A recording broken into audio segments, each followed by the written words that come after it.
Hello students, in this video we shall continue the chapter matrices of class 12th mathematics. This is part 11. We will solve some questions based on matrix equation. तो चलिए शुरू करते हैं matrix equation पर based कुछ questions. तो एक question यहाँ पर ये है कि एक मैट्रिक्स है A 3 - 2 4 - 2 और this matrix is of order 2/2, यानी इसका जो ऑर्डर है वो है 2/2। और दूसरा एक आइडेंटिटी मैट्रिक्स है ऑफ द सेम ऑर्डर 2/2 1 0 0 1। और ये एक इक्वेशंस को ये दोनों मैट्रिक्स सेटिस्फाई कर रहे हैं। A² = K times A - 2i, जहाँ K एक स्केलर नंबर है और इस K की वैल्यू हमें फाइंड आउट करनी है। तो K की वैल्यू फाइंड आउट करने के लिए हम लेफ्ट हैंड साइड और राइट हैंड साइड को पहले कैलकुलेट करेंगे। तो सॉल्यूशन शुरू करते हैं। सबसे पहले जो A है हमें दे रखा है, तो इसके बेसिस पर हम A² फाइंड आउट करेंगे। A² फाइंड आउट करेंगे क्योंकि लेफ्ट हैंड साइड में हम A² चाहिए और A² फाइंड आउट करने के लिए हम A को A से मल्टीप्लाई करेंगे। और A की जो वैल्यू है वो हमें दे रखी है 3 - 2 4 - 2 और फिर इंटू A करना है, तो इसको फिर से लिख लेते हैं 3 - 2 4 - 2। अब हमें इन दोनों को मल्टीप्लाई करना है। तो इनको मल्टीप्लाई करने के लिए हमें वही R1 है उसको हमें C1 से करना पड़ेगा, यानी जो रिजल्ट आएगा उसको यदि मैं लिखूं तो इस तरह से लिख सकता हूं कि R1 multiplied with C1, then R1 multiplied with C2, then R2 multiplied with C1, then R2 multiplied with C2। ये ट्रिक रहेगी हमारी, ये हमें एग्जाम में लिखने की ज़रूरत नहीं है ये वाला पार्ट, लेकिन ये हमें ध्यान में रहे तो इसके बेसिस पर जो है हम आसानी से प्रोडक्ट लिख सकते हैं। तो चलिए इसका प्रोडक्ट करते हैं। तो 3 × 3 करेंगे यहाँ 9 और -2 × 4 है तो -8 हो गया। सिमिलरली 3 × -2 तो -6 हो रहा है और -2 + -2 मल्टीप्लाई किया तो प्लस का 4 आ रहा है। तो एक एंट्री तो ये तो R1 C1 हो गई और ये R1 C2 हो गया। और यहाँ पर हमारे पास जो रिजल्ट है 4 - 2 है, इसको 3 4 से मल्टीप्लाई करना है तो 4 3 = 12 है, तो ये 4 3 = 12 है। देन -2 × 4 तो ये हो गया -8। सिमिलरली जो लास्ट रिजल्ट है 4 × -2 यानी -8 और -2 × -2 यानी कि प्लस का 4। तो इस तरह से हमने A² फाइंड आउट कर लिया है। 9 - 8 1 हो गया, ये -2 हो रहा है, -6 + 4 और 12 - 8 4 और यहाँ पर हो रहा है माइनस का 4। तो ये A² हमने फाइंड आउट कर लिया। और ये जो है वो राइट हैंड साइड है, और no left hand side, it is left hand side. हमने लेफ्ट हैंड साइड हमने फाइंड आउट कर लिए, लेफ्ट हैंड साइड हमने फाइंड आउट कर लिए। और राइट हैंड साइड है वो भी हम फाइंड आउट कर लेते हैं। राइट हैंड साइड जो है हमें जो है वो है राइट हैंड साइड में है K टाइम्स A - 2i। तो जो भी हमें ये तो K टाइम्स A की वैल्यू यहाँ पर है 3 - 2 और 4 - 2, ये तो K की वैल्यू हो गई। सिमिलरली यहाँ इसको लिखेंगे प्लस, और यहाँ जो पार्ट दे रखा है -2 टाइम्स i, यानी i की वैल्यू जो होती है वो है ये वाली है, i है 1 0 0 1। तो यदि हम इसको -2 से मल्टीप्लाई कर देंगे तो जहाँ भी 1 है वहाँ -2 हो जाएगा, और ये 0 और ये -2, क्योंकि जो i की वैल्यू है वो हमें ये दे रखी है 1 0 0 1। तो डेफिनेटली यदि मैं -2 से मल्टीप्लाई करूँगा तो जो हर वैल्यू है वो -2 से मल्टीप्लाई हो रही है। तो इस तरह से जो है ये एंट्री इस तरह हो जाएगी। ये हमारे पास आ रहा रिजल्ट। तो ये -2i की वैल्यू हमने यहाँ रख दी है। अब हम सबसे पहले काम करेंगे कि इसको मल्टीप्लाई करते हैं K से। तो K से मल्टीप्लाई करेंगे तो every entry with be multiplied with K, तो ये हो जाएगा 3K और यहाँ हो रहा है -2K। सिमिलरली ये 4 टाइम्स K 4K और यहाँ हो जाएगा -2K।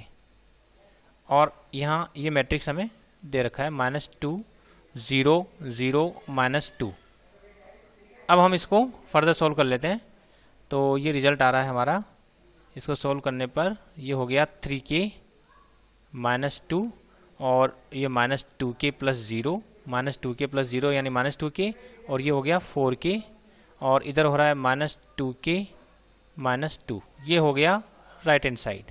और now right hand side is equal to left hand side, और left hand side is given here 1 - 2, ये लेफ्ट हैंड साइड थी, LHS थी हमारी 1 - 2 4 - 4।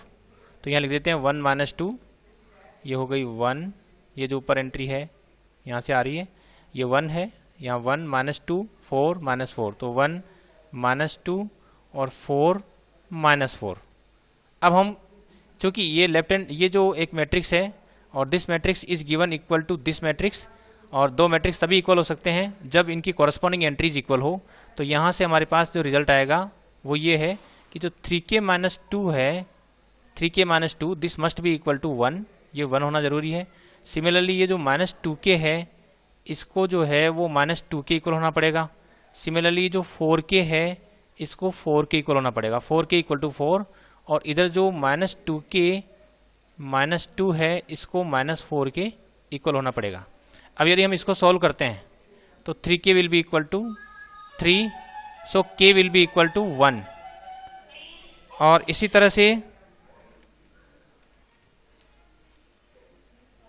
तरह से यदि हम इसको सॉल्व करते हैं, सेकेंड वाले पार्ट को भी सॉल्व कर लेते हैं। तो यहाँ अगर सॉल्व करते हैं तो k की वैल्यू आ रही है 1, और इसको सॉल्व करते हैं तो भी k की वैल्यू आ रही है 1, और इसको सॉल्व करते हैं तो minus 2k will be equal to minus 2, और इसको फर्दर सॉल्व करते हैं तो k की वैल्यू आ गई 1, यानी सब जगह से k की वैल्यू 1 आ रही है। तो ये सभी जो इक्वेशंस है वो कंसिस्टेंट है और सब एक ही आंसर दे रही है। तो यहाँ जो आंसर आ रहा है कंसिस्टेंट इसीलिए क्योंकि सब आंसर एक जैसा आ रहा है। तो जब सब आंसर एक जैसा आ जाता है और कोई कंट्रोवर्सी नहीं होती है तो ये आपका आंसर हो जाता है, यानी k equal to 1 will be the answer of the given question. इस तरह से हम प्रॉब्लम को सॉल्व करेंगे। इसके अलावा एक नेक्स्ट क्वेश्चन लेते हैं। मान लीजिए एक मैट्रिक्स है A और ये दे रखा है 0 minus 10 alpha by 2 10 alpha by 2 0, और ये एक 2 बाई 2 मैट्रिक्स है।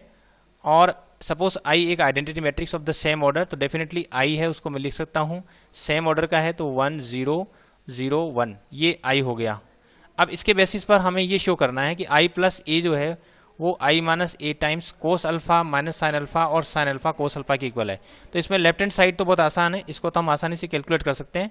तो सबसे पहले हम इसको प्रूव करने के लिए लेफ्ट हैंड साइड को कैलकुलेट करते हैं, और लेफ्ट हैंड साइड में जो है I प्लस A है तो इसमें हम I की वैल्यू पुट कर देते हैं। I की वैल्यू तो है 1 0 0 1। सिमिलरली जो A है उसकी वैल्यू पुट कर देते हैं।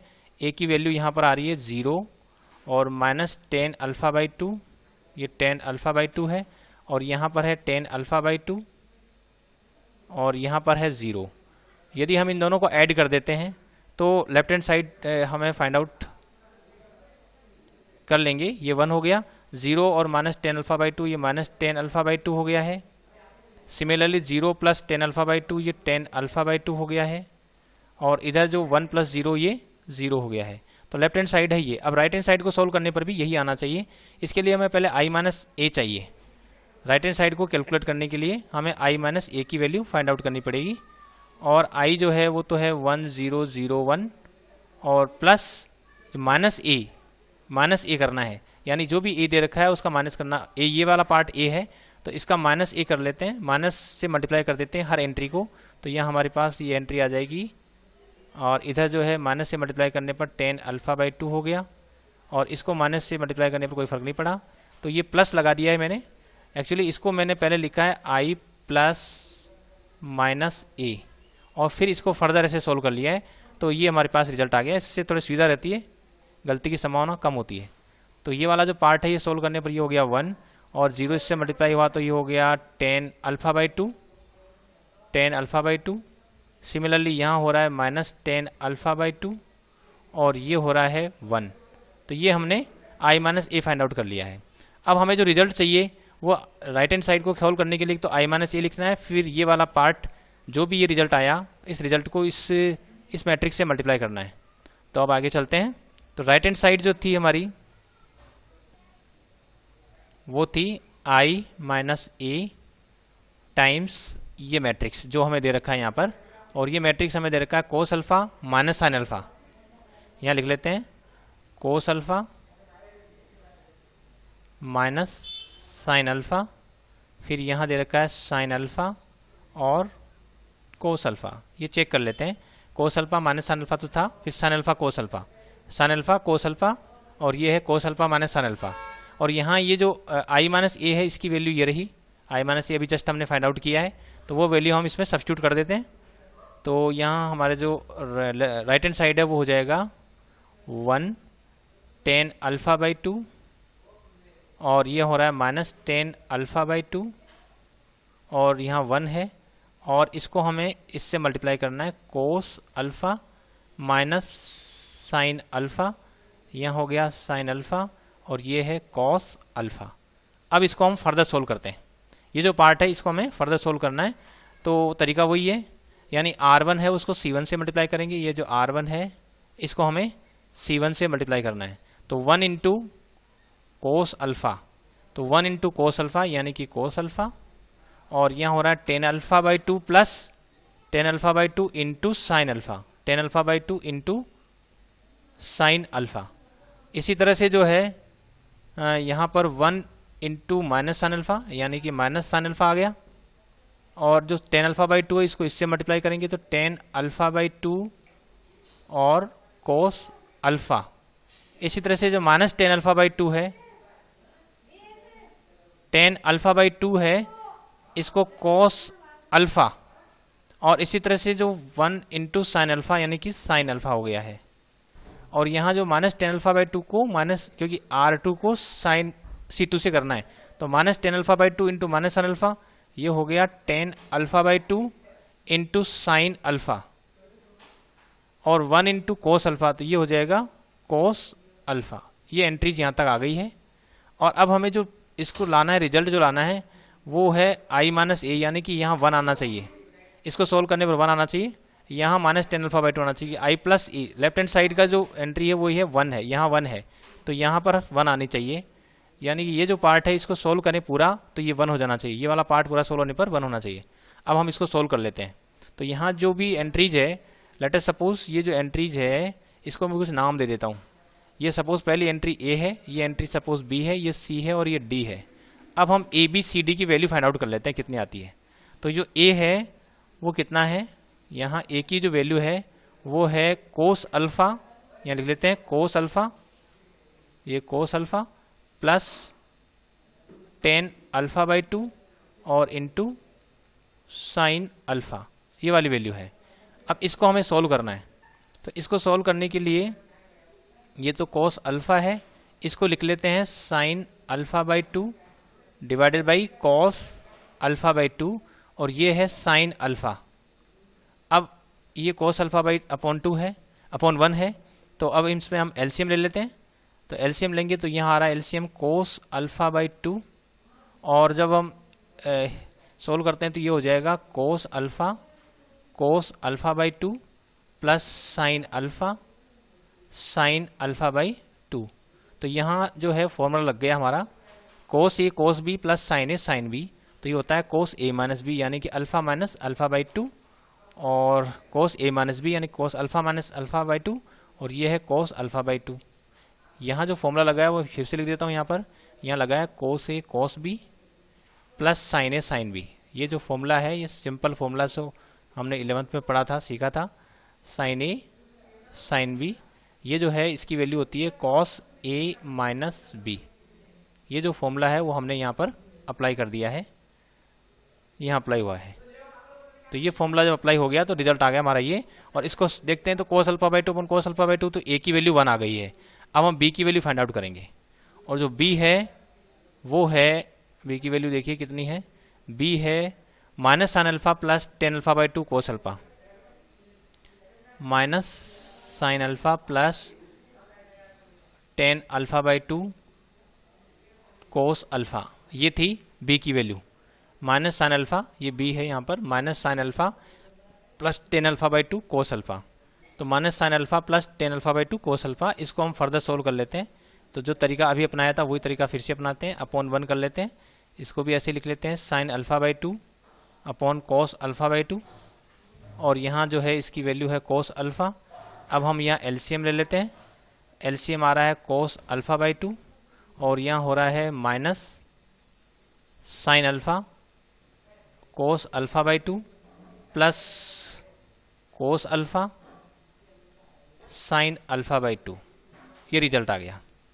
इसमें फिर हम माइनस कॉमन ले लेते हैं, माइनस इसमें कॉमन ले लेते हैं, तो जो न्यूमरेटर पार्ट है वो हो गया sine alpha cos alpha by 2 minus cos alpha और साइन अल्फा बाई 2, और डिनोमिनेटर अपना वो ये जो है ये है कोस अल्फा बाई 2। अब हमें भी इसमें बिल्कुल दिक्कत नहीं है, क्योंकि जो न्यूमरेटर है उसमें हम फॉर्मूला अप्लाई कर सकते हैं साइन ए कोस बी माइनस कोस ए साइन बी, तो ये हो जाएगा साइन ए माइनस बी, यानी कि ए तो है यहाँ अल्फा और बी है यहाँ पर अल्फा बाई 2, और डिवाइडेड बाई ये आ रहा है कोस अल्फा बाई 2।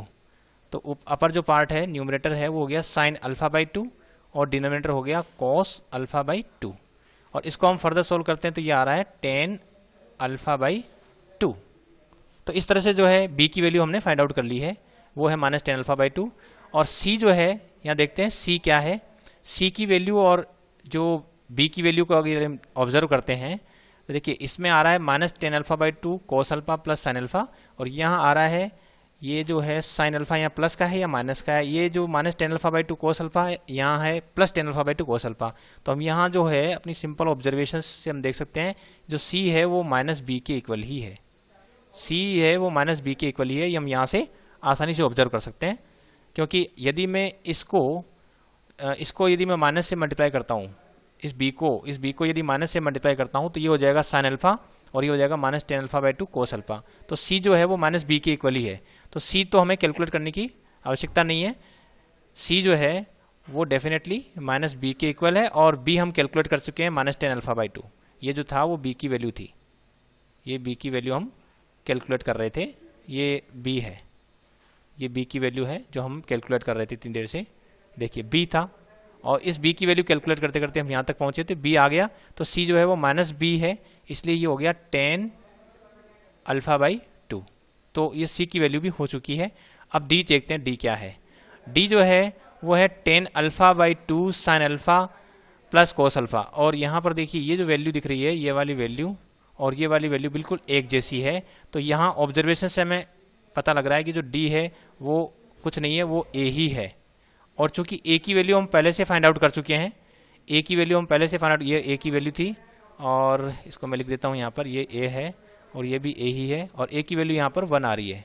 तो जब a की वैल्यू 1 आ रही है तो डेफिनेटली d की वैल्यू भी 1 आ गई, क्योंकि a और d दोनों ही इक्वल है।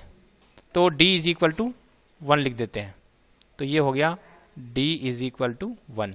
तो जो राइट हैंड साइड थी, राइट हैंड साइड को हमने सोल्व किया था और उसमें हम a, b, c और d नाम दिया था, और a की वैल्यू हमने फाइंड आउट करी थी, a की वैल्यू यहाँ पर और d की वैल्यू, दोनों की वैल्यू तो 1 1 आई।